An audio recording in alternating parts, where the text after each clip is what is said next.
bill, the process about the bill, one of the items. But I don't know if you have heard that it is a legislation for the future. Not just about health care for America, but about a healthier America, where preventive care is not something that you have to pay a deductible for or out of pocket. That prevention is about diet, not diabetes. But we have to pass the bill so that you can find out what is in it away from the fog.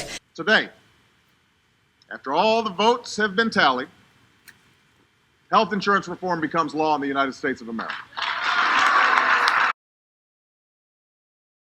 Everybody will have lower rates, more, better quality care, and better access. They certainly will have their premiums go up. I don't remember saying that everybody in the country would have a lower premium. Tomorrow marks the end of the tax season, and with it the annual ritual navigating a needlessly complicated maze of IRS forms and regulations. New this year is a controversial mandate within the President's Affordable Care Act that requires all Americans to buy government-approved health care or pay the Internal Revenue Service.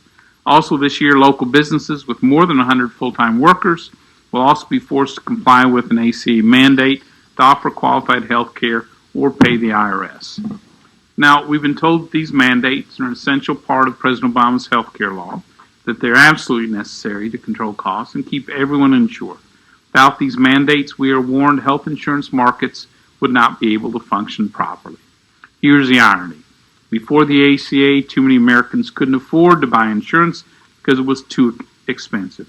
Now the President's law makes insurance even more expensive, then forces them to buy it. What Obamacare does is force people to pay for health care plans they don't want, can't afford, and for some, this meant losing the coverage they already had. This should come as no surprise. The Affordable Care Act doesn't let people pick a plan that fits their needs. Instead, the law forces Americans to choose from a list of plans that Washington picks for them and forces them to buy. This is not how affordable health care reform should work. Washington should not be in the business of telling Americans how much health care they need and then penalizing them if they decide to go their own way. Even the President at one point was against this mandate, stating, quote, "A mandate means that in some fashion everyone will be forced to buy health insurance. But I believe the problem is not that folks are trying to avoid getting health care. The problem is they can't afford it," unquote. Now, I have no objection to Senator Clinton thinking that her approach is superior. But the fact of the matter is that if, as we've heard tonight, we still don't know how Senator Clinton intends to enforce a mandate, and if we don't know the level of subsidies that she's going to provide, then you can have a situation, which we're seeing right now in the state of Massachusetts, where people are being fined for not having purchased health care, but choose to accept the fine because they still can't afford it even with the subsidies. And they are then worse off. They then have no health care and are paying a fine above and beyond that. That is a genuine difference between myself and Senator Clinton. And the last point I would make is the insurance companies actually are happy to have a mandate. The insurance companies don't mind making sure that everybody has to purchase their product. That's not something they're objecting to. The question is, are we going to make sure that it is affordable for everybody? And that's my goal when I'm President of the United States. We don't want to put in a situation in which on the front end we are mandating them, we are forcing them to purchase insurance, and if the subsidies are inadequate, the burden is on them and they will be penalized. And that is what Senator Clinton's plan does.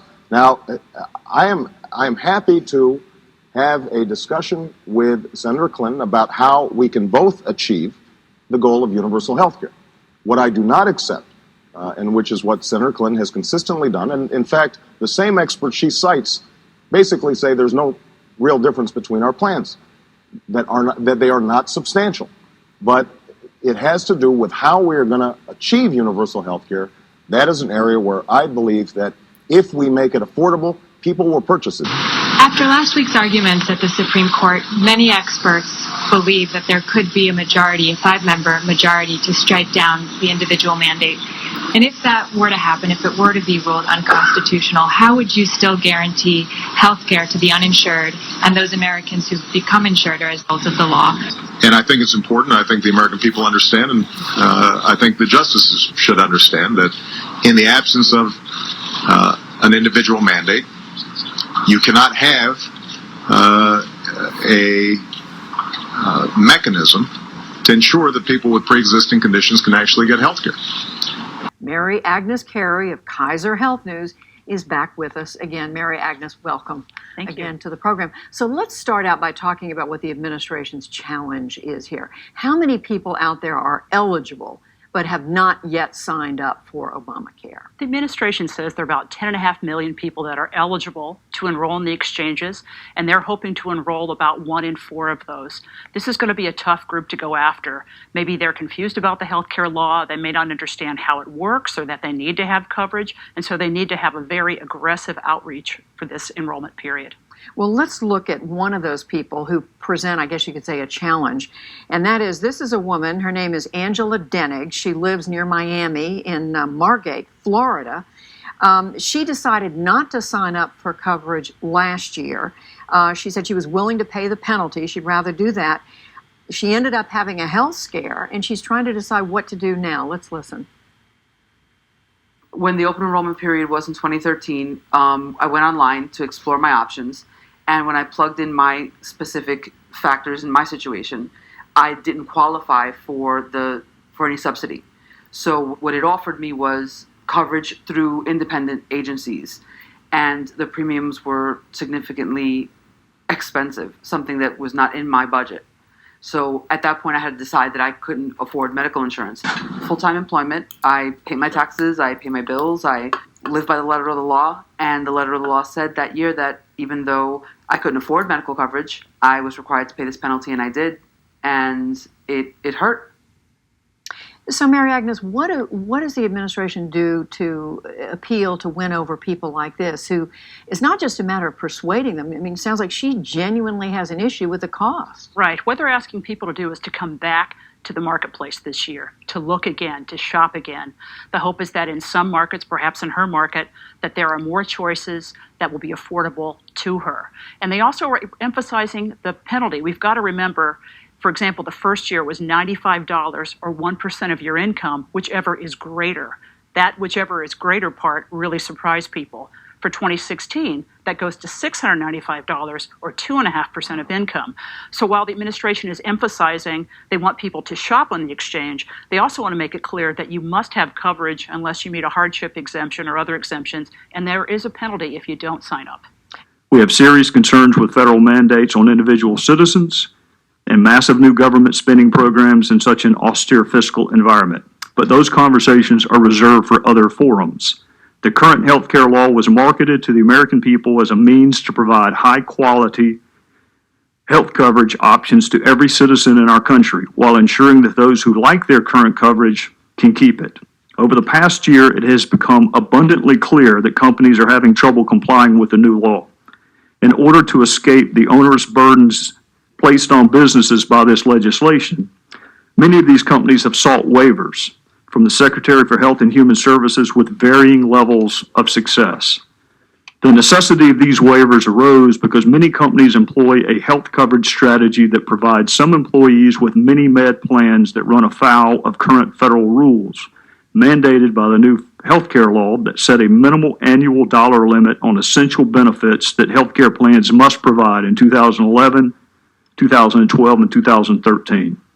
Thus, the myth that if you like your current health care, you can keep it has been exposed for about 3 million employees. Through an amorphous process shrouded in ambiguity and understood by few, the administration has exempted over 1,000 companies from certain requirements and at the same time has neglected to afford others the same accommodation. So our first question today is substantive. In light of over 1,000 companies requesting waivers from the burdens of this law, what did the president mean when he said, if you like your health insurance, you can keep it? And what are the failings of this law that necessitates a waiver process to begin with? Further, the entire waivers process is predicated on the ability of the Secretary to grant waivers in the first instance. However, this seemingly fundamental step, the statutory basis for waiving compliance with the law, appears to have been wholly neglected by the plain language of the statute. So what is the legal authority by which the Secretary can grant waivers? Where in the health care law does it specifically grant the Secretary the authority to waive compliance with the law? Congress all too often in recent memory has abdicated its lawmaking responsibilities to employees or appointees in the executive branch who are not elected and are not accountable via popular election to the American people. It is not Congress's job to simply pass big ideas and leave the details to another entity. And it is also not the job of agencies to invent statutory authority where none exists. How were these waivers advertised before a link was placed on the HHS website? What was the process by which subsequent waivers were applied for, reviewed, accepted, denied, determined, and appealed? They must know why certain companies' applications were accepted and others denied. There must be an identifiable process, not a labyrinthine morass of vague standards with no statutory definitions. The waivers process, such as it is, lends credence to the conventional wisdom surrounding enactment of this transformative law. People don't know what's in it or how specific provisions are affecting American businesses and individuals. For this year, we established a waiver process. All employers and insurers that offer limited benefit plans may apply for a waiver if they demonstrate that there will be a significant increase in premiums or a significant decrease in access to coverage without a waiver. Applying for a waiver is simple, basic, with only 5 elements that CSIO has clearly published on our website. Can you tell me when the waiver process was first made public? Yes, thank you, Congressman. I think, as was mentioned, the regulations that identified the phase-in of the annual limits as well as the waiver process were published, the interim final rules, in June. And within 90 days of that, I think on September 3rd, we published the first bulletin that laid out the waiver process and that laid out what we think were, very simple and straightforward provisions of the application process for the public. I think it was mentioned that there wasn't a quote, an application initially. In fact, in order to make the process very simple, we just laid out the types of information that an applicant could provide. Call it cumbersome or straightforward? I would say somewhere in between, probably. I mean, in some cases, it worked very well for our clients, and in other cases, it didn't. I mean, there were certainly issues with respect to identifying, what information needed to be provided, at least for the early applications that we submitted before the application form was released. We developed our own kind of template form that we used, and based on the guidance that was in existence. And so in some cases that worked. In other cases, our clients heard back that, no, you need to provide some additional information. So if you were from outside Washington, D.C., God forbid, maybe back out in Arizona, California, whatever, this is an arduous process, is it not? I think it is for the average employer, yes. I mean, and in part, that's why they come to benefit attorneys to help them with that process. But I think, if you didn't have the means to hire a benefits attorney or didn't have a third party who's an expert in the benefits field, I think for the average employer it would be arduous. What percentage of these waivers, what do they represent in percentage of the insured America that's now wavered out? I do know that these waivers account for about 2%, a very small percent of those who have employer-based coverage of it. Okay, so is there anybody else here that sees a problem with 2% opting out on a program that in fact is not ready for prime time? That's a rhetorical question for which I'm Mr. Hasselmeyer, if you would like to weigh in, I'm astounded that we're having a hearing and every answer is we don't know, we'll check into it, we think the process was fair, we don't have answers to that, we don't think that's true. I simply have one closing question. If only 2% have it, if there's no affirmative plan to enable small businesses, of which I have some, to avail themselves of it, then how can we feel that it's being done fairly for the 2% that are getting to opt out of, a great many of which are, if you will, the already advantaged groups of society? Yes, sir. Well, I would say that that is exactly the kind of problem that this sort of situation creates, that it's difficult for anyone, Mr. Larson or anyone else enforcing this, to counter the perception that this is not the rule of law, that this is actually the rule of who you know. And that's why the whole mechanism, no matter how fairly or how generously one attempts to administer it, the entire mechanism is suspect in my view because of that. Thank you. Mr. Chairman, thank you for shedding light on this problem of the 2% versus the rest of America. People have to really focus on this. They've got to go online to get Yes. that information. Exactly. So let's look at another situation. This is a man named Glenn Alder. He lives in Redwood City, California. Now, he ended up buying private insurance. He decided for him that was the smarter thing to do rather than the federal coverage. But he has found the cost of premiums, co-pays, deductibles are also rising. Let's listen to him. Before Obamacare, my insurance had a fairly low deductible, had reasonable co-pay amounts, and the premiums were at about the same level that they are now. At that point in time, we had a family deductible of exactly $3,500. And once we fulfilled that deductible, there were no additional payments required from the policy. Nowadays, the deductibles are in the order of $10,000 for a family. Every year I see the rates increasing in terms of premiums, the deductibles going up, and the co-payments going up. And out of pocket, it's costing more and more for a family, at a much more rapid rate than the rate of inflation. You having more security maybe gives you a chance to get health insurance for the very first time. You need somebody who's fighting for you right now. And that's what I wake up thinking about every single day. It's fighting for you.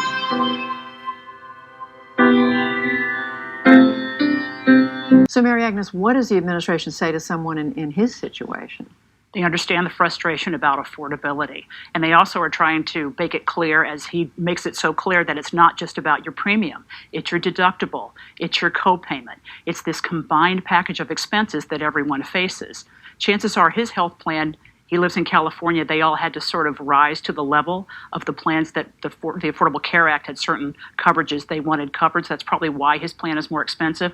But consumers have to look at the total package. And this is where the frustration comes in, because that out-of-pocket expense, your deductibles, your co-insurance, your co-pays, are all in addition to those premiums.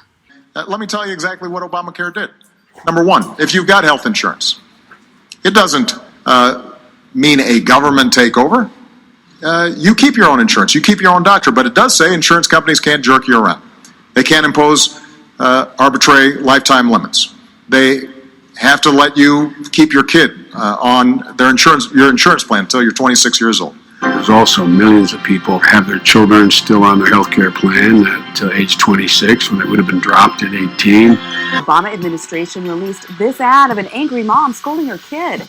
Quote, "Don't worry about me, I'll just wait here until you #get covered." Ronnie Hooks, the Louisiana actress whose stock photo was used to chide young adults to sign up for Obamacare, had no idea her image would be used in a national campaign. Her 16-year-old son told her, quote, "You're going to scare America." Well, the mother of two might scare the children living under her roof, but my question is, apart from the scare tactics, is this what our elected officials think being a young adult means? When are Americans considered adults capable of making wise, independent, and grown-up choices all by themselves? Take this ad for Pajama Boy over the holidays. The cocoa-sipping hipster is actually wearing a onesie. How embarrassing. Or these frat boys doing keg stands, Obamacare sold as health insurance for party fouls. Or this young woman promoting irresponsibility. Old enough to be promiscuous, but juvenile enough to hope that her next hookup is Ryan Gosling. When it comes to healthcare, the government defines a child as a person up to the age of 26, but the definition of legal adult is all over the map. You're old enough to drink at 21, old enough to drive at 16, and old enough to vote or join the military on your 18th birthday. You're also old enough to strip down to your birthday suit for money at 18 and be convicted as an adult, in some cases even earlier. In Atlantic City, you have to be 21 to gamble, but only 18 to play the lottery. Meanwhile, just a few hours north, New York City is raising the legal age to buy cigarettes from 19 to 21. So it's all very confusing. When is an adult in America? And why are 26-year-olds considered children long after the law says that they can drive, buy liquor, star in porn, gamble, and get married? And this is, of course, the case with people who bought into Obamacare, people on the silver plan, for example. I mean, they're having to look at rising costs as well. Exactly. The silver plan is the second lowest cost silver plan is what they call the benchmark plan. That's what all the subsidies are tied to. You're seeing some increases. Oklahoma, for example, on average increase of 36%. In Indiana, there's a decrease of 13%.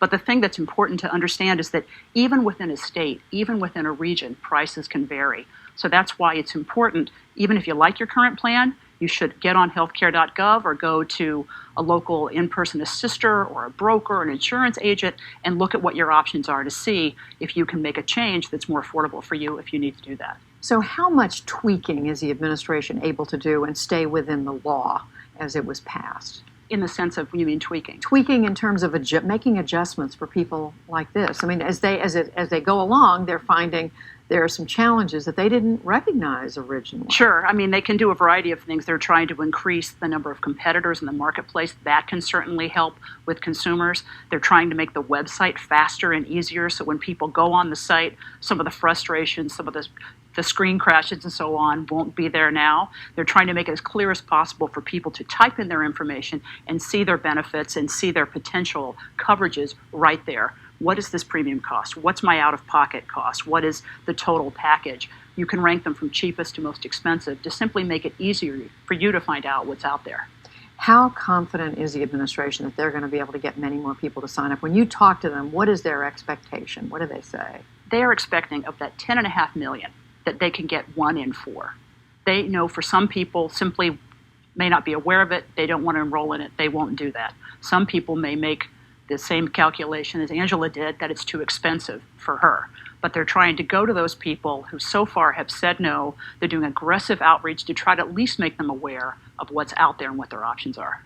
First on Fox, our Waste Watch report. A plan to buy television ads during the Winter Olympic Games has the Obama administration under fire right now. Those ads would promote Obamacare, but some say it's wasting your money. Fox 17's John Dunn has more. Scott and Stacey, the Obama administration says it is buying TV ads to encourage young people to sign up for health coverage. Those ads will begin running on February 7th when the Winter Olympics begins. But on the band, Hala losing it. For 2 weeks, the Winter Olympics will dominate the sports world, and mixed in during commercial breaks, you may see ads for Obamacare. This is another example of the Obama administration finding new ways to waste taxpayer dollars. The administration is trying to enroll the uninsured, particularly young people, before the March 31st deadline. The Department of Health and Human Services will not say how much money it's spending, but various reports say the administration has a $61 million PR contract to promote the Affordable Care Act. When it comes to spending money, the Obama administration is reckless, and they're not too concerned about how to save taxpayer dollars. While state Republicans criticize the decision, Democrats say it makes sense. It's absolutely the right thing to do to educate people about the opportunities and for people to buy their own health insurance. The program's success is dependent on signing up young, healthy Americans. But a report from Nielsen, which tracks TV ratings, says the Olympic ratings are clearly highest among older viewers, and ratings among the 18 to 49 group are 20% lower than the national average. The audience that they're targeting doesn't watch the Winter Olympics. They might as well be selling Axe body spray during 60 Minutes. The same Republican politicians who are objecting to TV ads reaching out to young people to help young people are the same ones that are spending millions and hundreds of millions of dollars on ads to get reelected. As the Olympics approach, we'll soon know if new ads translate into more enrollments. Now, we can't say for sure if those Obamacare ads will be seen here in Middle Tennessee. The administration is targeting areas with the highest rates of uninsured people. Signed into law in March 2010, the Affordable Care Act benefits all Americans, increasing access to quality, affordable health insurance and providing rights and protections that make health coverage more fair and easy to understand. The increased access to insurance options helps narrow geographic, economic, and racial disparities in healthcare coverage.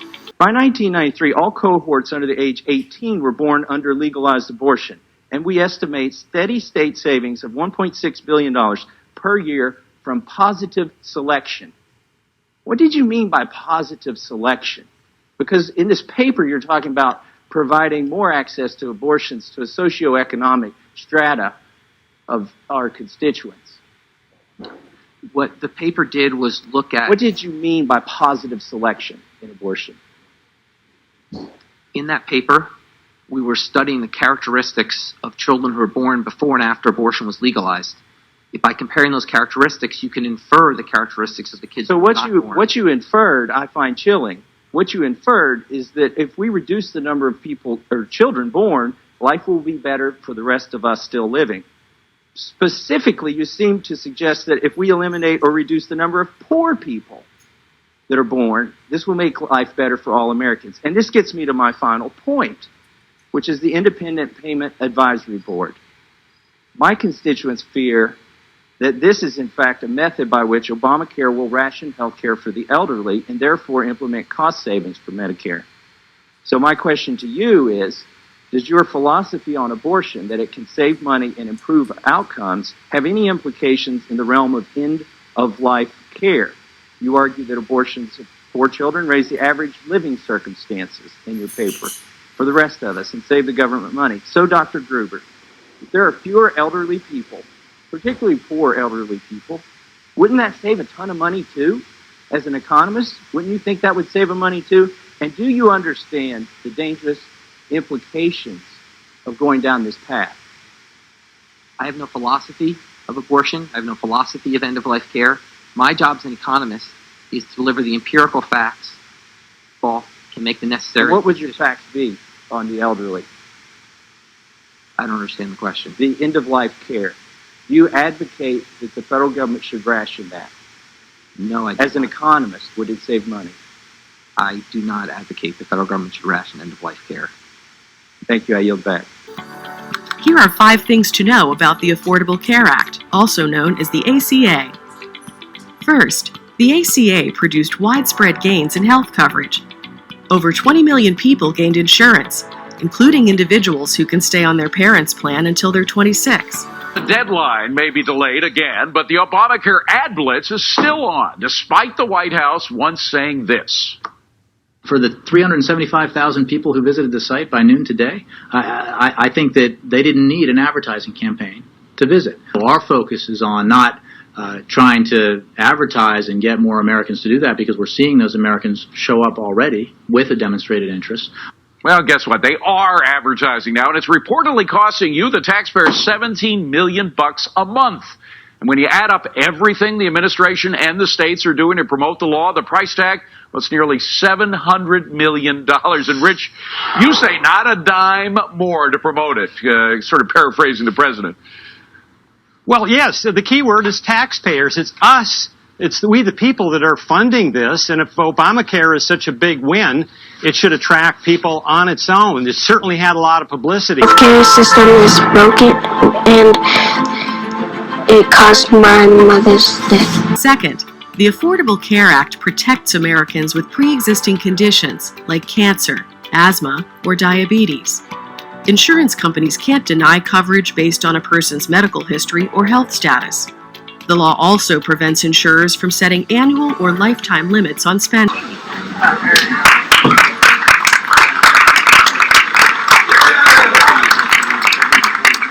got to use every pen, so it's going to take a really long time. What is, when you heard the news today that the health care law is basically here to stay, how did that make you feel? It made me feel great, because I feel like it's a victory for America, because healthcare is a basic human right, and everybody has the right to have healthcare and get the care that they need when they're sick. What would you say to the folks who say this is a bad law, that it needs to be repealed, the Republicans running for president who want to tear it apart? What would you say to them? The bottom line is that people deserve healthcare, and healthcare is a basic human right, and I don't know why people would fight against something that essentially is going to be saving people. Marcellus Owens, it's a big day for you. It's a big day for the country. Thanks for joining us. Thank you. Third, the ACA focuses on preventive care. It ensures that most insurance plans fully cover the cost for certain recommended preventive services. Colonoscopies, mammograms, well child visits, and flu shots, for example, are provided at no cost to the patient thanks to the ACA. The national marketing strategy for Obamacare is estimated to cost about $700 million, but just as concerning as the extremely high price of the campaign is the kind of ads it's running throughout the nation. The campaign's main targets are mostly the working poor and young people. And while AARP is encouraging parents to nudge their kids about health insurance by sending them e-cards, an ad for Colorado's insurance exchange is pitching birth control coverage for random sexual encounters. With the tagline, "Let's get physical," this ad shows a young woman boasting about how easy it is to get birth control with Obamacare. So all she has to worry about is getting a guy between the covers. Despite the controversial and expensive attempts to convince Americans that buying Obamacare is a good decision, the blitz is on. No, not the football playoffs, the Obamacare ad blitz. Trust me, one day something's going to happen, and you're going to need a quality health plan. So make sure you get Obamacare. Okay, that's part of a new $52 million Obamacare ad campaign. Just a small part of the law's entire PR push, costing nearly $700 million per year. And guess who's paying for it? You, me. That's why some lawmakers are pushing for a law requiring federal agencies to include a paid-for by taxpayers disclaimer on the ads. Gary B., is that a good idea? Well, I think it is a good idea that we have a disclaimer to know who's actually paying for the ads, but it doesn't solve the root problem, is that the ads, period. I mean, do people really need Magic Johnson to tell us to get health care? And then he alludes to the fact that quality health care is Obamacare somehow, which is the biggest irony of all. Do people really listen to these ads? Do we need it? Do we spend, last year, Brendan, we spent about $1 billion on advertising. The federal government did, which is, I know, it's a drop in the bucket, and people like Sasha will say, we need it. We don't need it. It's silly. It's like those road signs. This is the new TARP project or whatever, that American reinvention stuff that we just spent $1 zillion on. That's silly. Does people actually, okay, good. Now I know that. Now everything's good. I love the federal government. Fourth, the ACA improves health care for women and children. The law prevents insurers from charging women higher premiums than men and requires insurers to cover maternity care, breastfeeding support, birth control, and other services critical to the health of women and children. And Medicaid expanded to include millions of low-income individuals and families who did not previously qualify for coverage. Fifth, the Affordable Care Act is better than ever. Coverage options are increasing, and costs are decreasing. President Biden's economic stimulus package, the American Rescue Plan, ensures that many people who enroll in health coverage through healthcare.gov will qualify to save money on plans that meet their needs. Many premiums will decrease on average by $50 per person per month and $85 per policy per month. 4 in 5 consumers will be able to find a plan for $10 or less. For more information or to sign up for affordable coverage, visit healthcare.gov.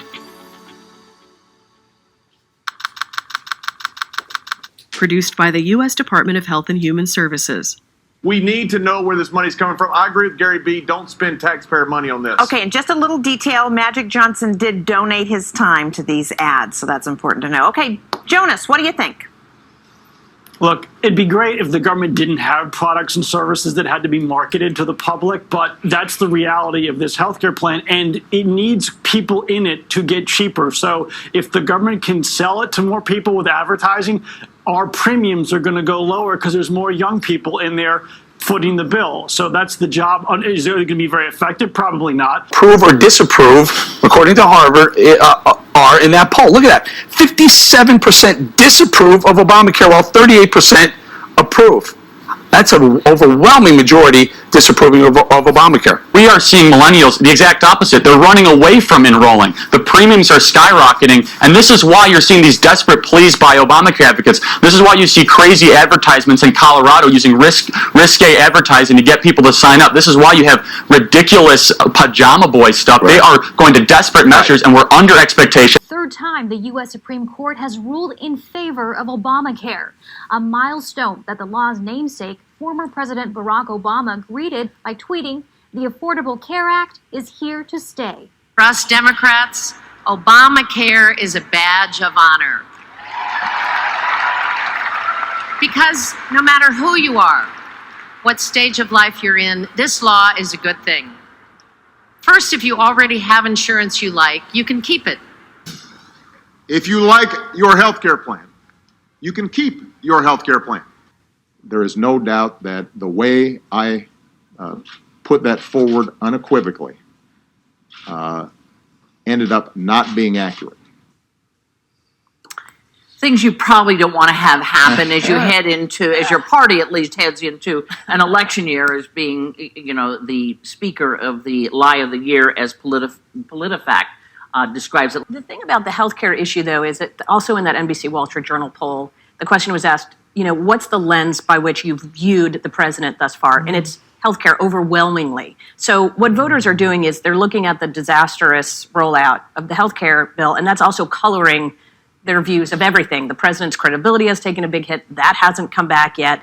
And I think that's also impacting the way that they see the president and his party as their ability to actually do something positive for the economy. So if you're the Republican Party right now, of course, you want to be able to talk about the economy and how you're going to make things better. But at the same time, by focusing on the problems with Obamacare, you're reinforcing the concerns of Americans that this Democratic-controlled the White House, they can't handle anything. And Dana, we saw this week the White House push back a couple more deadlines for the Affordable Care Act.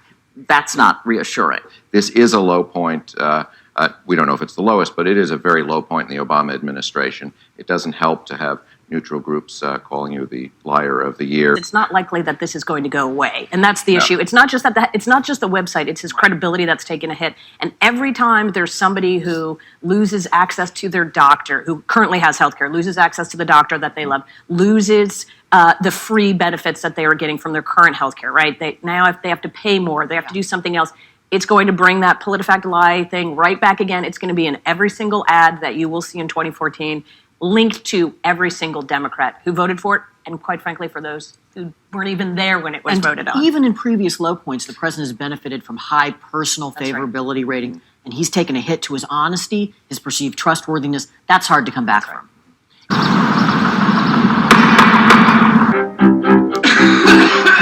It's a plan that asks everyone to take responsibility for meeting this challenge. Everybody, including employers and individuals. If a mandate was the solution, we could try that to solve homelessness by mandating everybody buy a house. A system where every American bears responsibility for owning health insurance. What are you going to do about it? Are you going to fine them? Are you going to garnish their wages? Some of the reforms that we want for the insurance market are very hard to achieve unless we've got everybody covered.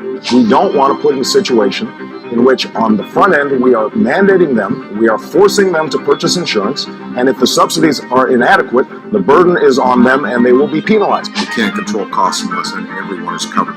Hillary Clinton's attacking, but what's she not telling you about her health care plan? It forces everyone to buy insurance, even if you can't afford it, and you pay a penalty if you don't. But you don't have an individual mandate, then what would everybody do? If the government does not force taxpayers to buy health care, that we will penalize them in some fashion. I disagree with that. We do have a philosophical difference. What do you think of that idea?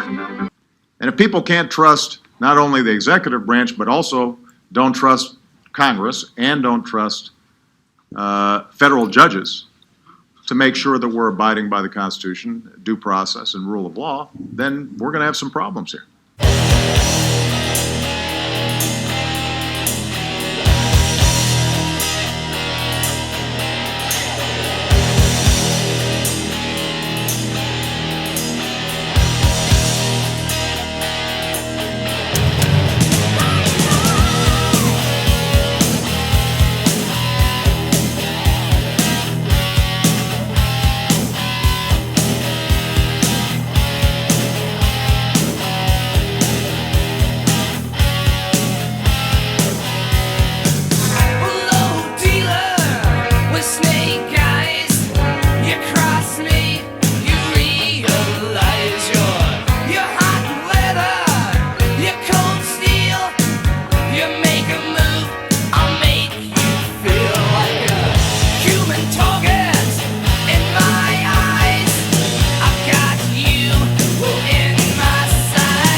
The Democrats have gone crazy.